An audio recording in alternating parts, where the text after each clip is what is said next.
Hello guys, मेरा नाम है कुशल और आज की इस वीडियो को एंड तक पूरा देखना, क्योंकि आज की इस वीडियो के अंदर मैं आप लोगों को बताने वाला हूं कि अगर आप लोग बिल्कुल बिगिनर हैं और आप लोग बैंकिंग की प्रिपरेशन शुरू कर रहे हैं या फिर एसएससी की प्रिपरेशन शुरू कर रहे हैं तो आप लोग किस तरह से तैयारी करनी है इंग्लिश की।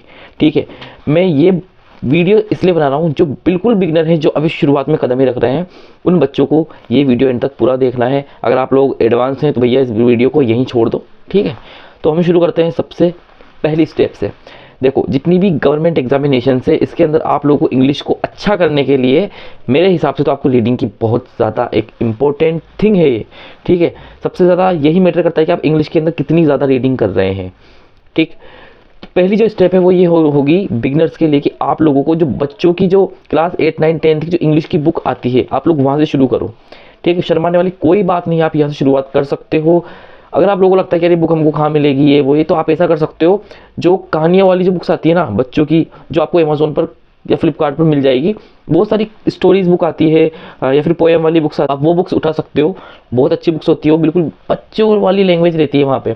तो आपकी पहली स्टेप यही होने वाली है कि आप बिल्कुल बच्चों से शुरुआत करें, मतलब बिल्कुल स्टोरी टेलिंग बुक्स हुई, अकबर बीरबल बुक हुई या फिर कोई भी, मतलब देख लेना है अपने हिसाब से। आप अमेज़न पर बहुत सारी कहानियाँ होती है, बच्चों की पहेलियाँ होती है, मतलब इंटरेस्टिंग बुक्स आपको उठानी है जिससे कि आप लोगों को थोड़ा सा इंटरेस्ट है। बोरिंग वे में हमको यहाँ पर काम नहीं करना है। तो ये हमारी पहली स्टेप हो गई जो आपको करना है, और ये आपको कम से कम 1 महीने करना है, तब आपको अपने अंदर इंप्रूवमेंट देखने को मिलेगा। अब हम बात करते हैं यहाँ पर दूसरी बुक्स की। अब जब आपको थोड़ी सी आदत लग जाए, आपको लग जाए कि हाँ अब मैं थोड़ी बेसिक चीज़ें पढ़ लेता हूँ, तो अब आप उठाओ अपनी मन पसंदीदा बुक्स। मन पसंदीदा बुक्स का मतलब ये है कि अब आपको सिंपल लैंग्वेज बुक नहीं पढ़नी है, आपको थोड़ा सा लेवल अप करना है।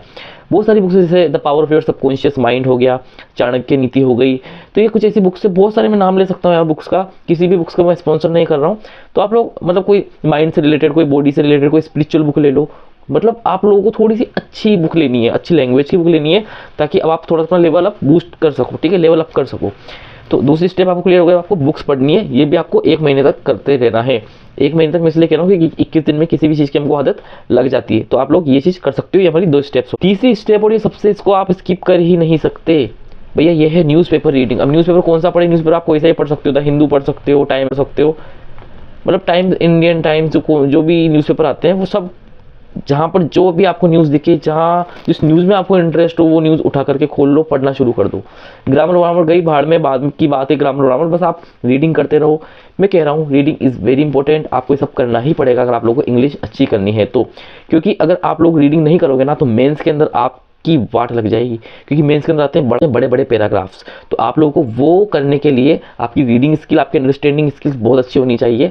तो आप लोग इस तरह से अपनी तीसरी स्टेप भी पूरी कर सकते हैं, न्यूज़पेपर। अब चौथी स्टेप पर आते हैं। अब इस पर काफ़ी सारे बच्चे कहेंगे भैया ग्रामर खा गए, हमारी ग्रामर कमजोर है। देखो, पहली बात तो जितने मेरे हिसाब से अगर आप लोग डेली रीडिंग करोगे तो आपको ग्रामर की जरूरत पड़ेगी ही नहीं, आपकी अंडरस्टैंडिंग इतनी बेहतर हो जाएगी, आपको ग्रामर लगाने की जरूरत ही नहीं पड़ेगी। लेकिन फिर भी अगर आप लोग ग्रामर के लिए करना चाहते हैं तो मैं तो ये कहूँगा, देखो पैसे वैसे बर्बाद करने से अच्छा है कि आप यूट्यूब से वीडियोज़ है, काफ़ी सारी वीडियोस पढ़ी, हज़ारों लाखों वीडियोस पढ़ी है, वहाँ से उठाओ, ग्रामर अपनी कंप्लीट करो, नाउन प्रोनाउन जो बेसिक टॉपिक्स होते हैं उनको कंप्लीट करो, इससे आपकी ग्रामर कंप्लीट हो जाएगी। और लेना चाहो तो कोई बुक ले लो, बहुत सारी बुक्स अवेलेबल है, किसी बुक का नाम नहीं लूँगा, ले लेना। ठीक है, जो भी आप लोग बुक्स यूज़ करते हो या फिर आपके पास पढ़ी है तो वो भी आप पढ़ सकते हो, सिर्फ हमको बेसिक क्लियर करने ग्रामर। अब हम आते हैं 5वीं स्टेप पर। 5वीं स्टेप है आपका, ये सब कुछ करने के बाद आप लोगों को क्विज और मॉक्स पर जाना है।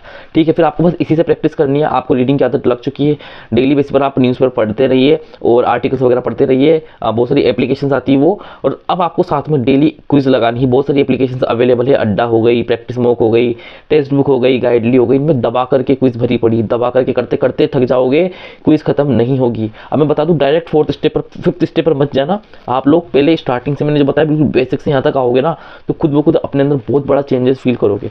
ठीक है, आपको वोकेबलरी भी याद करने की जरूरत नहीं पड़ेगी, क्योंकि चीज़ें रिपीट होती है बुक्स के अंदर, न्यूज़पेपर के अंदर। तो आप लोग ऐसे करोगे तो आप देखोगे कुछ ही दिनों में ना आप इंग्लिश के अंदर बहुत अच्छा परफॉर्मेंस करोगे, आपके स्कोर बढ़ जाएंगे। ठीक है, और जिस टॉपिक में कमज़ोर हो, आपको लगता है कि ये टॉपिक बहुत से ज़्यादा कमज़ोर है, तो आप वहाँ पर यूट्यूब का सहारा लोगे। ठीक है, किसी बुक के सहारे लेने से अच्छा है किसी यूट्यूब का सहारा लेना, क्योंकि हम चीज़ें देखने से ज़्यादा समझते हैं बजाय खुद को रीडिंग करने की। और अगर आप में है हिम्मत तो खुद पढ़ो, और भी अच्छी बात है। जब आप खुद पढ़ते हो, खुद लिख करके याद करते हो तो ज़्यादा बेहतर याद होता है। तो इंग्लिश के लिए बस इतना ही था दोस्त। और इसी तरह की और वीडियोस पाने के लिए, और आगे भी आपको जो भी मतलब टॉपिक मन में आया मुझे कमेंट में बता दिया करो, मैं उसके ऊपर वीडियोस बना दिया करूँगा। तो फिर मिलते हैं इस तरह की वीडियोस के लिए, तब तक के लिए स्टे ट्यून्ड।